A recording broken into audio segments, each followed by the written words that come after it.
Hello there. Hi there. Another week. Back at it. More movies. 2 from this year, 1 from 1991. We watched a pretty big classic this week, so let's jump right into it with Let's those do new it. movies. The first movie we watched was Hokum. We were pretty excited for this movie. It looked like a really good horror film. We've been on a really good horror streak recently. I agree. I was so excited for Hokum. I loved the director's last movie, Oddity. Oddity was really scary. It was. I find it so difficult for horror movies to actually scare me now because I've watched so many, I feel a little desensitized. Sure, I get that. And you're right, Oddity was genuinely scary. From the jump, that opening scene of Oddity, it got me good. I loved that movie. Agreed. So my hopes for Hokum were quite high. We've got Adam Scott as the lead, so I good love Adam casting Scott. there. Yeah. And I will say, yes, this movie got overhyped for me. Maybe a little bit. It wasn't just as scary as I thought it could be, you know? No, I think there was more of a tongue-in-cheek vibe here. Yeah, I guess so. Which, that's fine, but my expectations were in the wrong place. I was expecting something really terrifying, and I never was really scared during this movie. I wish we had gotten more of the creepy TV guy, you know? Sure. No, we only got a little glimpse of that. I want to know what was up with that, because that I thought felt unsettling, and we just didn't really stick on that. I know, right? It seemed like whatever, I don't know, ghost was haunting this hotel room that Adam Scott is staying in was playing on some of his memories a little bit and distorting them for Yes. some creepiness. Hokum the Witch. Yes, and that's the witch's name? Is I that right? believe so. From like a fairy tale or something? Yes, which I would be interested in researching more on that actual folklore. I'm sure that's a real thing in Irish folklore. Sure, yeah, based on a real legend or something. Yeah, and I'm sure if you dive deep into it, there's a lot of nuance that goes along with that legend. Kind of like with your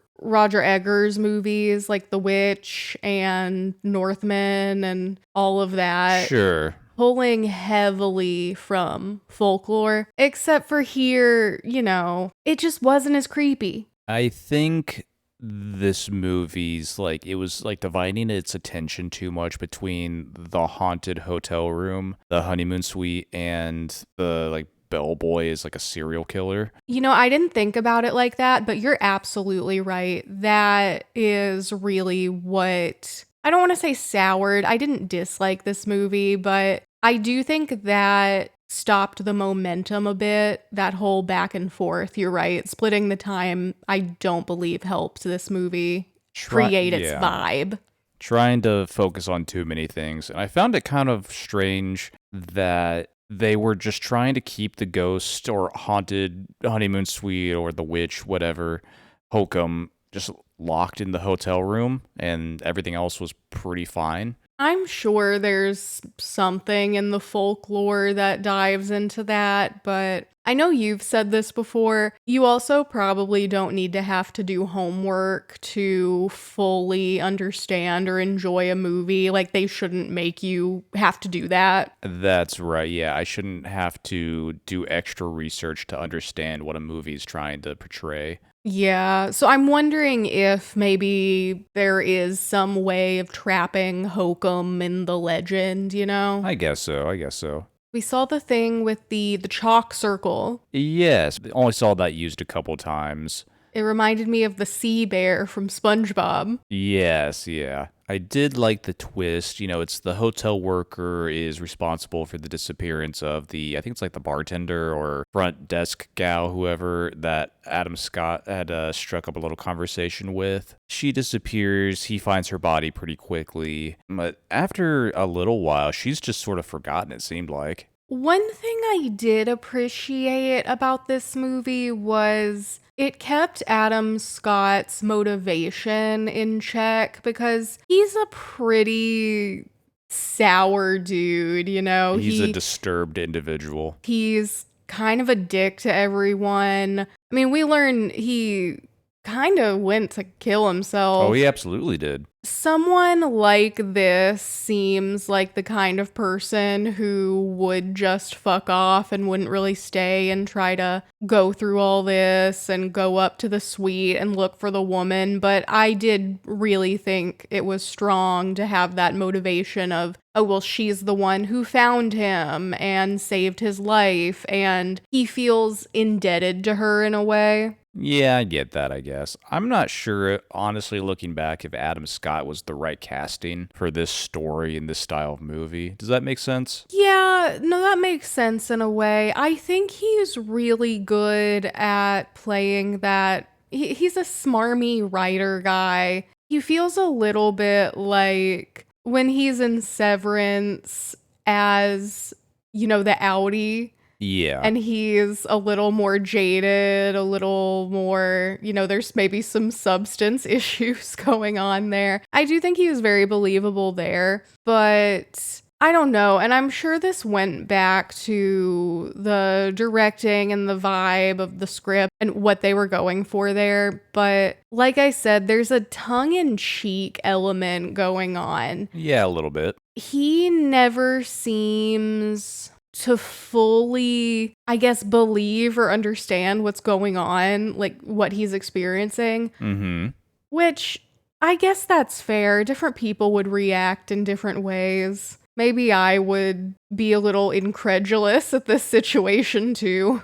I feel like Adam Scott is better like in a psychological thriller or horror, but this was more kind of jump scary. I felt all the horror moments or the scary moments in this movie were all fairly predictable. I could kind of tell what was happening based off of music cues. You know, That's fair. You have a silence building up to a loud moment upcoming, or, you know, you can tell something's about to jump out. Kind of fell flat for me.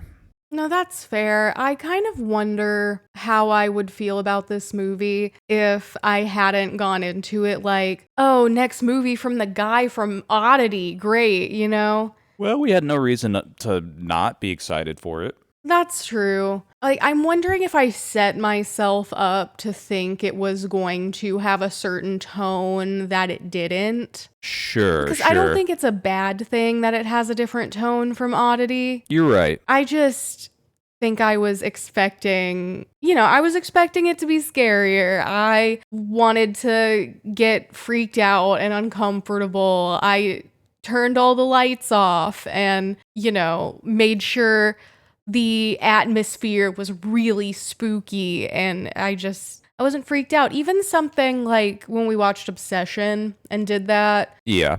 Obsession, it's not scary in a way of, oh, this is gonna happen to me, I'm scared now, but it's unsettling. Yeah, there's a creepiness factor to it. Yes, and it's in the vibe that the movie cultivates. Hokum was kind of missing that a little bit. I agree. Because Hokum, I think, is maybe a scarier idea in the fact of, oh, this like supernatural entity is gonna come get you.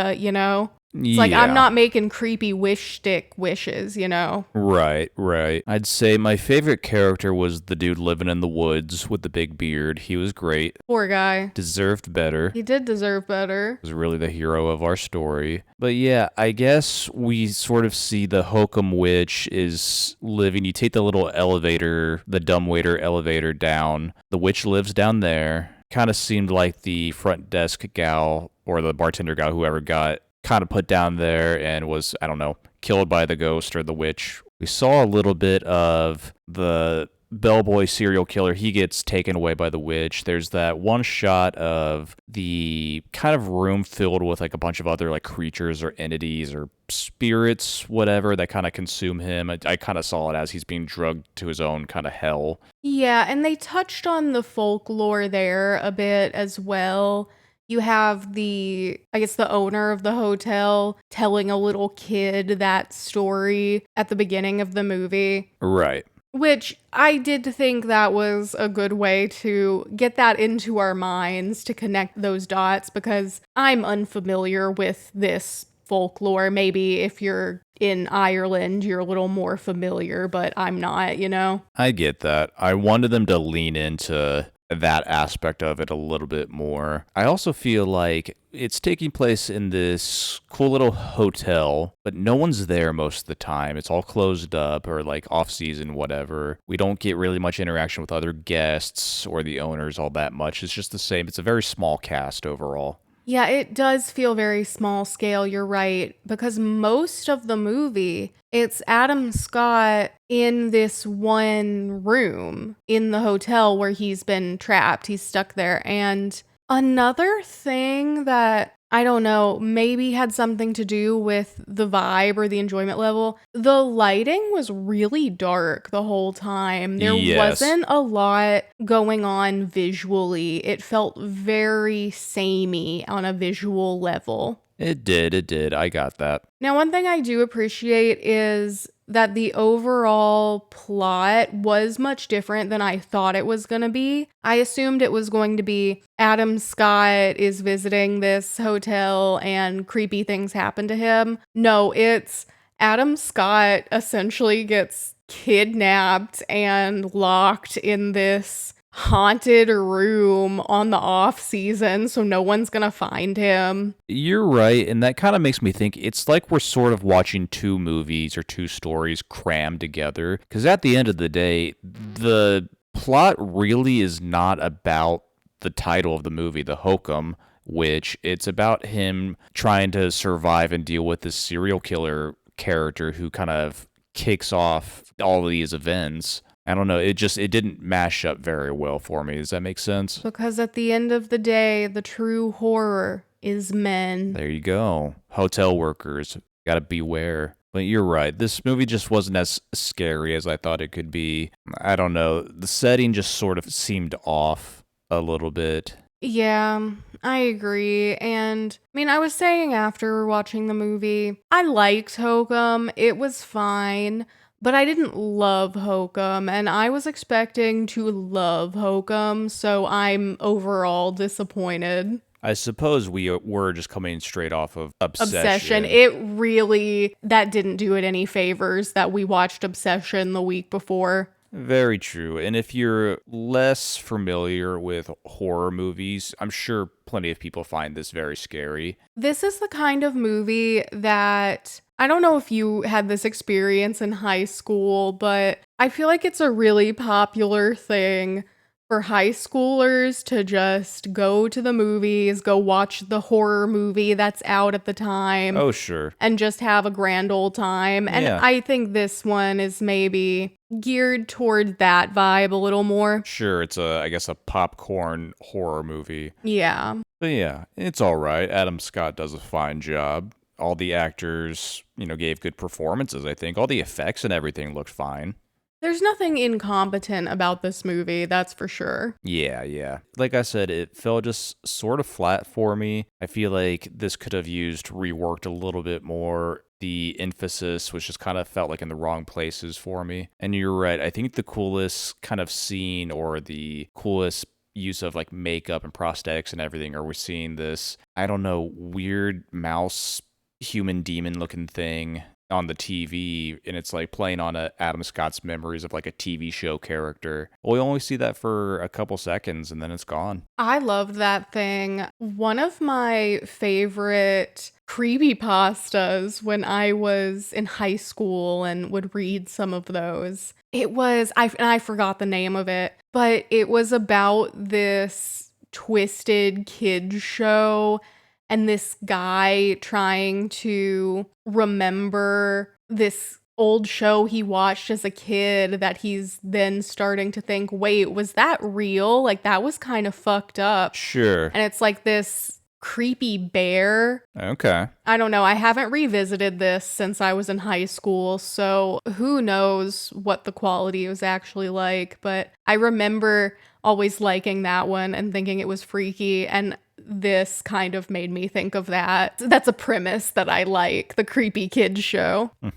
Yeah, I get that. You're right. You're right. But if I'm giving Hokum a rating, like I said, it wasn't bad. I was just a little underwhelmed. I don't know if I'd seek out watching this again, but I wouldn't be mad if someone put it on, you know? Sure. And as you mentioned, this isn't a bad horror flick if you've got like a group of friends and you just want to put on a movie that's sort of scary, you can just kind of enjoy together. Yeah, and there's actually maybe a lot that you can pick up on a second watch through now that you know what's going to happen. That's fair. That's fair. Maybe if I read up on the lore a little bit, I'd find a lot to appreciate there. But I'm going to give Hokum, where I stand now, a 70%. Fair enough. I was thinking 65. You nailed it. Just fell a little flat. Just trying to think, who would I have casted as a lead instead of Adam Scott? He did not do a bad job. Not whatsoever. He is a better actor than I am. Oh, he's a great actor. Yeah, I love Adam Scott. I'm always going to go Pedro Pascal. Give me Joel in there. Love some Pedro. Always love some Pedro. Put him as a leading man in like a really scary horror movie. Hell yeah. And now Hokum, on Rotten Tomatoes, Hokum has a 90%. Oh, wow. That's a bit high for me. I do think that number, if you're expecting to see a 90% movie, that could leave someone a little underwhelmed. I agree. Nothing in this movie really stood out enough for me to really warrant a score that high. It's not worth the hype of 90%. I'm not saying it's a bad movie and not to watch it, but it's not worth the particular hype that Rotten Tomatoes is giving it. I couldn't say it any better. Right, the next movie that we watched The Dink, which was a sports comedy about pickleball. I was not sure what to make of this movie going into it. It's got the guy from New Girl. I like him. He's been pretty funny, yes. I think we've seen him in a couple things. Yeah, he directed and starred in that one movie that we watched, I think a few years ago, where he was playing like a playing like a game on the dark web or something. Right. And I remember liking that movie pretty well. I thought it was pretty good. Now, this movie, I gotta say, I don't know if maybe the portobello mushroom that I ate before watching the movie had any impact on how I felt about it. Okay. Like, I don't know how I would have felt maybe if I hadn't eaten the portobello mushroom beforehand.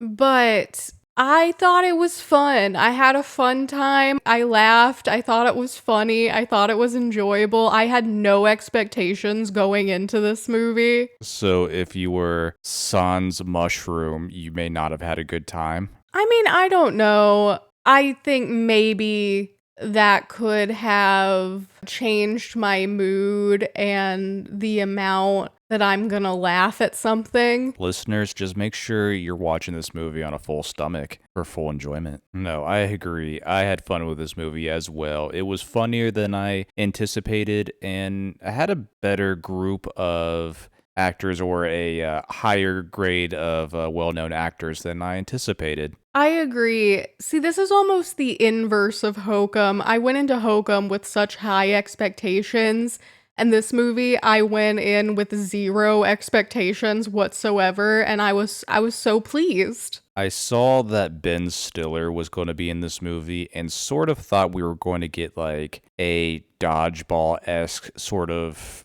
slapsticky humor movie, but my just like problematic favorite without much kind of, I don't know, soul to it. But I was pleasantly surprised. We have Ed Harris is playing the dad. He's so good. He's such a comically serious character in this movie. It was pretty good. He's hilarious, yeah. And you've got Mary Steenburgen. Always love her. She was good in this film, I agree. I always think of the movie when we watched Book Club, and her whole plot was her husband didn't want to have sex with her, and all I could think was, excuse me? Have you seen her? Right. We've got Patton Oswalt just sort of being himself in this movie, but that's fine. He's funny. I honestly didn't know much about pickleball going into this movie, and going out, I'm like, oh, that looks fun. I want to try that. And Yeah. I feel like that means the movie was quite successful, that it made me want to play some pickleball. I think that's 100% what it was going for. It's just less intense tennis or smaller scale tennis, I suppose. Yeah, because I played tennis as a kid, and it can get intense. Lots The of moving. field's really big, and I've thought to myself, oh, I would like to play a little more tennis as an adult, but the thought of it is a little intimidating because, it's a big field. I'm probably not going to do a great job starting out, and something like pickleball seems like a better way to ease into that with the smaller court, and you're not doing all the big stuff with the racket, and It's mostly underhand, and you're right, it's smaller scale. I feel like if I'm trying to run back and forth, trying to get a tennis ball, I'm gonna fall. I'm clumsy, y'all. yeah, and I think that's why it seems to have become popular as a way for people to keep up with their mobility, and I love that. Of all ages. I Yeah, agree. because that ends up being why Jake Johnson starts playing it to begin with. He has a bit of a pride thing going on, and he was a big tennis player, and he injures himself by, being a little bit too haughty after a win. And yeah, it's a way that he can keep up with some light movement on his injured wrist, and he ends up having a good time. I thought it was funny. We have Ben Stiller is playing his doctor who's recommending pickleball. Ben Stiller's wife shows up a little bit later as I think it's the new girlfriend of Mary Steenburgen's ex-husband. who is John Kreese, John Kreese, from yes. Karate Kid and Cobra Kai. Love Cobra Kai. Yes, I guess the overall plot is they're trying to, at first, keep pickleball from becoming a mainstay at this tennis club that Ed Harris owns. Yes. And then Jake Johnson is his son, who had a really promising tennis career as a young man and kind of choked. Yes, And very badly. Wasn't quite as good as he thought he was, and never really dealt with that. yeah, and he's got the pride thing, the ego thing going. And of course, that's pretty exaggerated. It's a straight up comedy movie, but you do see him have his character development and his growth throughout the movie.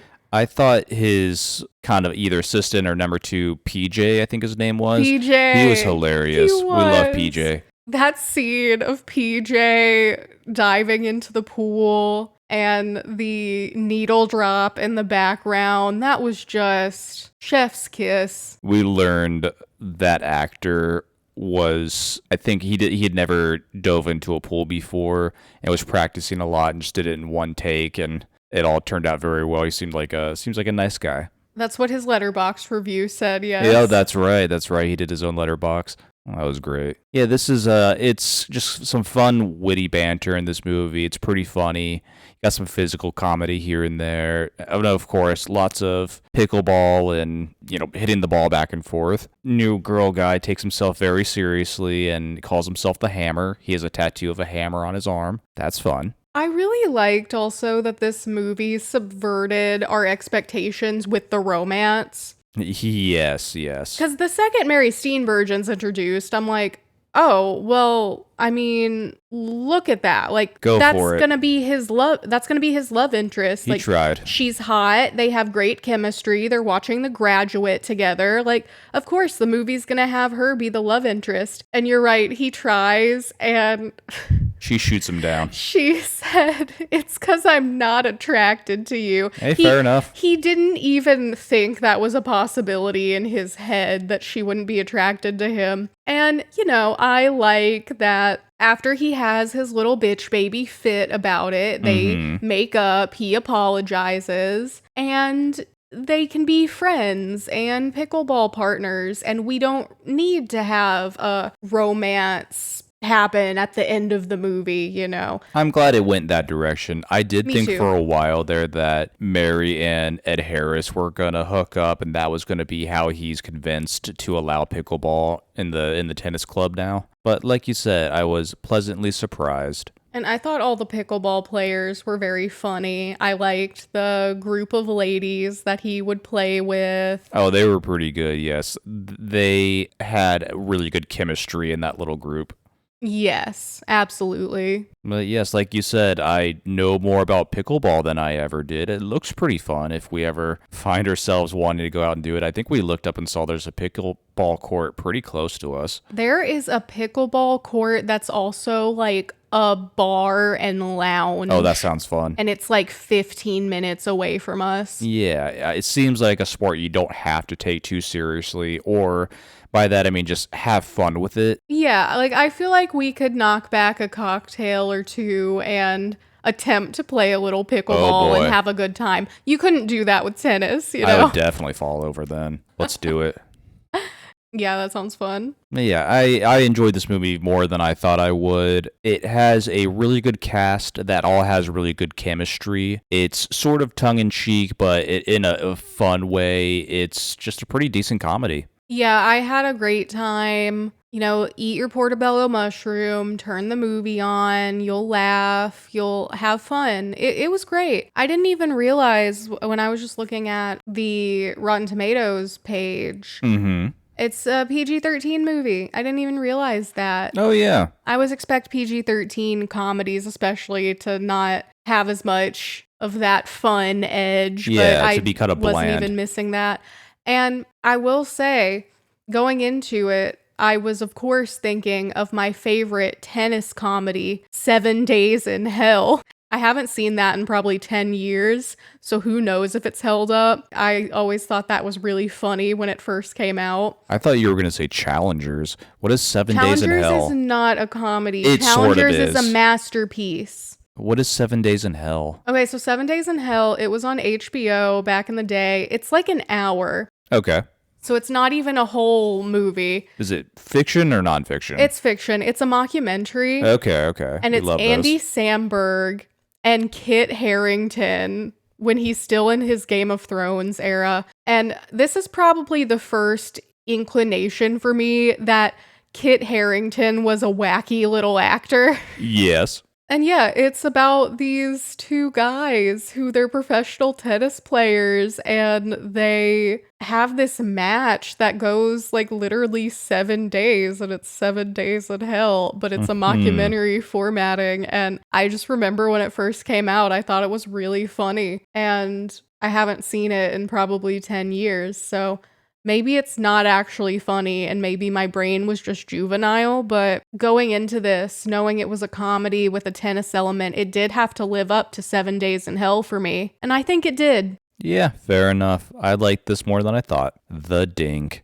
I'm gonna give the Dink. You know what? I'm gonna give the Dink a solid. Who knows what I would give it with sober minds. But from my enjoyment level of when I watched it, I'm gonna give the Dink 83%. Okay, fair enough. Ooh, what am I thinking for the Dink?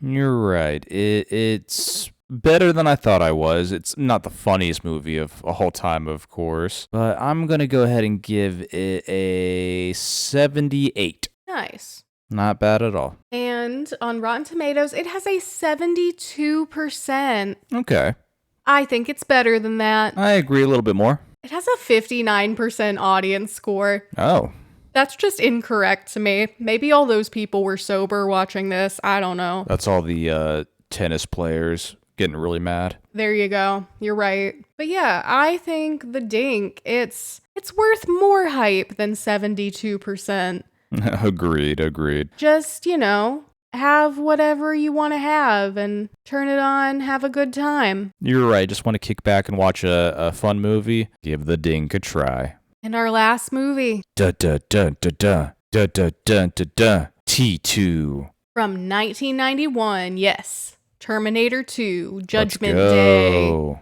I've never seen Terminator 1, but you explained it to me, and the second you said that this guy goes back in time to save the woman because her son is going to be a revolutionary, I was like, oh, okay, so he's going to be the dad, right? Absolutely. And I feel like this movie does a pretty good job of filling in the gaps. You don't really Oh, need yeah. to watch the first one to pick up on what's going on. Well, because this came out like, what, 6 years after the first one? Oh, You yeah. can't, especially in the 90s, you can't expect everyone who's going into the movie theater to have seen your first movie if it came out 6 years ago. I agree. I agree. Now, I will say I am rarely a fan of storytelling that uses like time travel as a Same. plot device. And I feel like in these movies that's kind of what's led the series astray in the long term. Not to say does it work in this movie? Sure. And I think that's because it's fairly early on in the series. Now that we've got, I don't know how many Terminator movies. This is the only Terminator media I've ever seen in my life.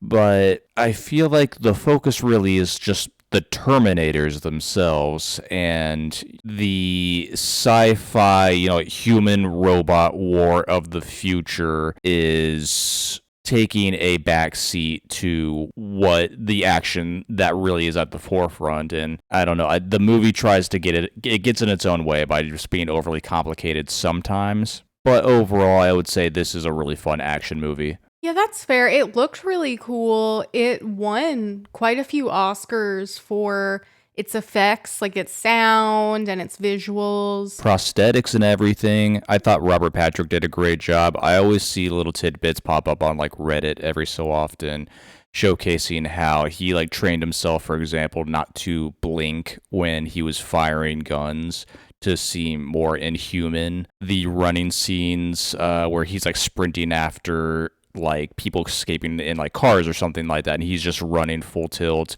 I think he was a track star or ran track or something when he was younger, so utilizing a lot of those skills, he really gave it his all.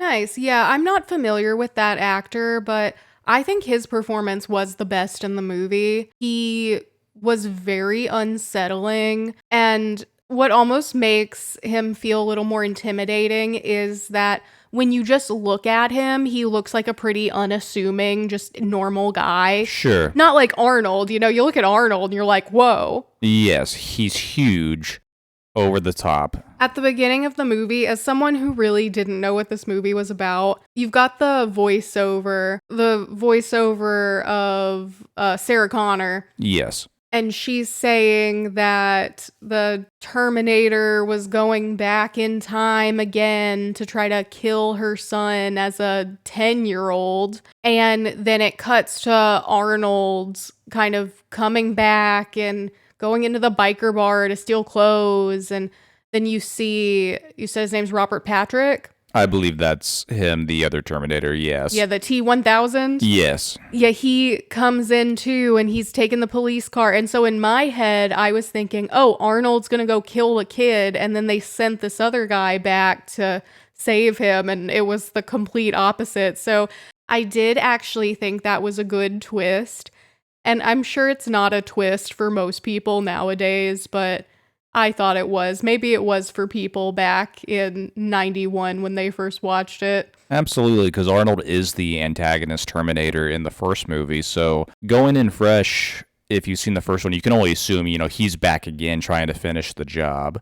Now, one grievance I did have. Yes. Other than Mr. Patrick, who barely has any lines. I thought the acting in this movie was a little less than stellar. It's not very good, is it? It's kind of woody throughout. Yeah. And look, I know most of the movie it's Arnold and like a child. So don't want to bash a child too much, but Arnold's, I don't think he plays a robot very well. Of actors, This movie is about the action and like the chase scenes and the gunfights, and everything else sort of takes a backseat to that. You're right. It's really not about that. This movie's about the visuals. I was sort of getting the with the dynamic between the kid John Connor and Arnold as the Terminator, I was sort of getting reminiscent of the Iron Giant. Oh, Does that make sense? yeah. Like, kind of, you have this kind of hokey kid. They're portraying John Connor as this little rebellious, kind of He's little a genius. badass. Yeah, he's riding his dirt bike all over the And he's place. 10. He's doing all this hacking shit. He's 10. ATMs. But I did appreciate they kind of showcase how that's kind of leading him astray, but these are skills that were taught to him by his paranoid mom, Sarah Connor, based on her experiences. So there's like some continuity. It all makes sense. I like how they showcased they're trying to stop Judgment Day, and it's whatever this company, I think it's Cyberdyne, has remnants of the previous Terminator they're using to advance their technology. I thought that was an interesting through line. It's able to stand on its own legs from the original Terminator, but they're very connected. I do think I'm a little jaded for what was the overall message of this movie. Maybe I wouldn't have been this jaded in 1991, but today I'm jaded about this. How so? It seemed like a big theme was you shouldn't kill anyone ever. Oh, yeah. They have And to teach Arnold that a little bit. in my opinion, thinking on, we're in 2026, I'm like, well, sometimes isn't it for the best? It's like the whole would you go back in time and kill baby Hitler argument. Yes. You can't take chances with that. Yes. Fair enough. Send the Terminators back then. I thought the effects for the T-1000 Robert Patrick Terminator, where he's sort of like liquidy, he's able to like Oh, that was phase so cool. through things and all that. For 91 effects, that was pretty well done. I think that effect still held up today really well. The first really big chase scene, it's everyone's on their motorcycles, and then you got Robert Patrick on this big like semi truck driving it off bridges and like through canals and everything. It was really well done, and that was a lot of fun. Yes. Yeah, you're right. This movie, it's about the visuals, it's about the action sequences. Lots of fire. It's a big popcorn movie. I'm sure in 1991, everyone was lining up at the theater to go see this movie and just having a blast, Sure. You're right. It is a good popcorn movie. I believe, if I read correctly, this was the highest grossing movie of 91. Makes sense. I get the feeling this is still a pretty beloved movie even today. James Cameron has made so much money. He really has. Someone needs to stop him. Hey, we're getting another Avatar movie. And it's definitely going to get nominated at the Oscars for visual effects, so we're going to have to watch it again. Please, Jim, please tell me the same story for the fourth time. Please remake Disney's Pocahontas, but make it an hour longer and with blue aliens. And James Cameron's like, I can go longer if you want. No, Jim. No. I thought the Sarah Connor is locked up in this psychiatric ward for her very real fears of the like a pending apocalypse and trying to prevent that, and no one believes her. She really lashes no one out. believed the woman. Of course. But hey, she proved them all wrong. I think all those people in that mental hospital probably got killed. It sort of seemed like it. Yeah, everyone else is just in the way as a bystander in this movie. I felt bad for the one Cyberdyne guy they enlist. Sarah Connor is trying to kill him at first, and then very quickly, they're like, no, well, let's just explain what's going on to him. Should have started with that, because he willingly joins their little group to try to stop, what's it, Cybernet? I think so. Skynet, yes, Skynet. Can't believe I forgot Skynet. It. Which, of course, that's the rational thing to do. Again, in my 2026 brain, that didn't even cross my mind that the tech guy would be open to hearing that maybe this technology was bad and wrong. So I was just sitting there like, yeah, you gotta kill him. But in 1991, you explain that rationally, and he wants to help make sure this doesn't happen. Sure. And I guess overarching message, nuclear apocalypse bad. We have that little dream sequence. I've seen a gift a few times of Sarah Connor's like watching herself in like a playground with baby John, and she's like on the other side of the fence trying to scream for them to get away, and then everyone gets blown up. Kind of silly. I didn't understand what that was all about. She's just so traumatized, I guess, but I'm like, we get it at that point. You know, if that had been at like the beginning of the movie and that's a lead in to show like her waking up in the psychiatric ward and this is her situation, but that whole scene was towards the end of the movie and we're like, well, we get it. This is what you're trying to avoid. Yes. Well, but she's with baby John and John's an adult. He's 10 years old now. That's essentially how they treat him in this movie. They really do, yes. Yeah, him being just a kid doesn't really factor in. No, because he's a baby. A 10-year-old is a baby. It doesn't care about his foster parents kind of sucked, but doesn't miss his dog at all. Nope. No, he's just ready to go and has his own little arsenal at his disposal. I thought Arnold walking around with his little grenade launcher was fun. I did recognize a lot of the typically like quoted Arnold lines seem to be from this movie. I thought the ending was not that great, to be honest, because we get the scene where I've seen it plenty of times where he's melting into the molten metal. He gives the last thumbs up before being fully submerged. That was funny. I thought we were getting like a situation where he's having to sacrifice himself maybe to stop the T-1000. He, pulls it in with him and falls in after it, something like that. I thought the whole, wait, we've got to dispose of him as well was sort of just heavy-handed. I thought his whole motive for being there was just to protect John Connor. We even get that little inner monologue from Sarah Connor when she's watching them. She's like, wow, this is the father he always really needed to kind of prepare him. That was heavy-handed, but I do understand why they had to get rid of him, because as long as that chip and that technology is still out there, it could, because from what I understood, the technology essentially got so advanced on its own that it started destroying things. Yeah, we lost control of it. So say that chip in him won't do that someday or get in the wrong hands. Yeah. No, fair enough. There are definitely some series of movies where you don't have to take the plot too seriously, just watch the fun action. This is one of them. I mean, this is classic Arnold just kind of doing his thing. He's got his big machine guns and he's blowing stuff up with a big old smile on his face part of the time.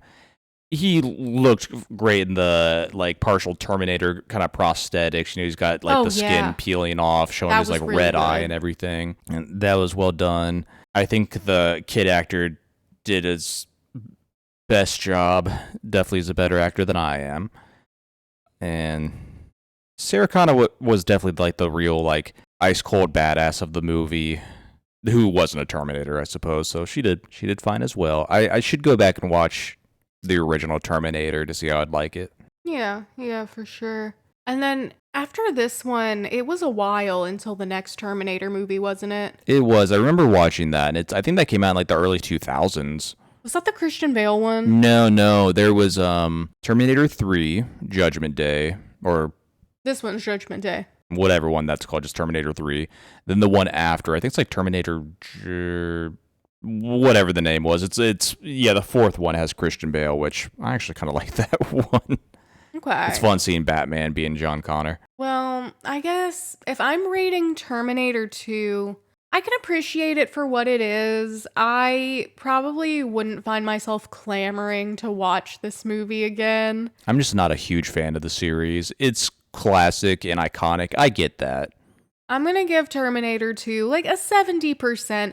I do think the Oscars that it won very well deserved. Yes, I definitely understand this was a huge movie for the 90s, and I appreciate the kind of impact it's had. I'll say 81%. I think I had the most fun with this movie for this week. And on Rotten Tomatoes, this has a 90%.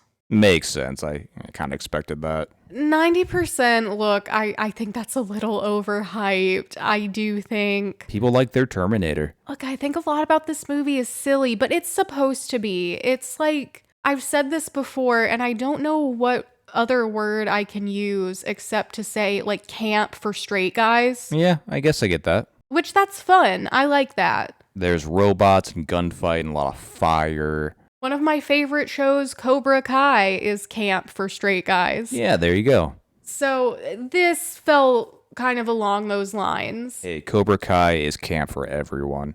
All-inclusive camp. Look, I love Cobra Kai so much.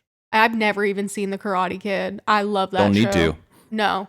But yeah, I'm going to say 90%. It's a little overhyped, but I think if you haven't seen this movie, you might as well. The visuals are cool. It probably... There was probably a lot of technical achievement here too that affected movie making after this as well. And I think that's cool. I think this one is like the most like quintessential like Terminator movie of the series. Again, I haven't seen the original, but when you think, I don't know, if you know the series a little bit and think Terminator, T2 is often at the very top for a lot of folk. Yeah, that's what I usually hear, is that this one's the best one. But if I'm going to rank this week, I think people are going to get mad at me for this. Let's do it. The top movie of this week for me was The Dink. The Dink. And then I'm going to go Hokum, Terminator 2, but those two are kind of similar level for me. Sure. I would say I think I had the most fun overall with T2. It's just sort of a spectacle. Then second place I'll give to The Dink, and third to Hokum. None of these are bad movies. No. They've all got their own strengths. This was a very, 70s, low 80s week. You're right. But that's all right. That's Exactly. what we review them for. All right. Well, another week. Next week, we'll come back with 3 more. I believe those will all be new releases. Looking forward to it. So stay tuned. And with that, goodbye. Love you.